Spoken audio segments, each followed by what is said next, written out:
Mga kapuso, malakas ngayon ang buhos ng ulan dito sa bayan ng Calasiao sa Pangasinan, kaya naka-alerto ang MTRRMO sa kanilang report as of 10 AM. Ngayong araw, nasa 5.7 feet na itong ang antas ng Marusay River. Naka-alerto ang MTRRMO at may mga team po silang nagbabantay sa Marusay River para maiwasan po yung paliligo rito ng ilang residente dahil napakadelikado. Dinaasahan pa raw tatataas yung mga level ng Marusay River over the weekend. Umabot pa sa 7 feet itong ang antas ng Marusay River, pero dahil sa sitwasyon ngayon at tuloy-tuloy na bugos ng ulan, inaasahan pa na talagang tataas pa itong ang antas ng Marusay River.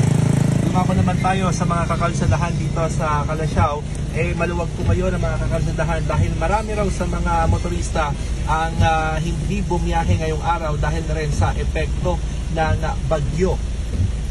May mga ilang tsuper ng tricycle na tumigil muna sa pamamasada dahil nga sa masungit na panahon, at ilang bayan na rin dito sa Pangasinan ang nagdeklara ng class suspension, katulad ng mga bayan ng San Fabian, bayan ng Infanta at bayan ng San Manuel. Naka-alerto at naka-blue alert status ang Provincial Disaster Risk Reduction and Management Office dahil sa epekto ng bagyo.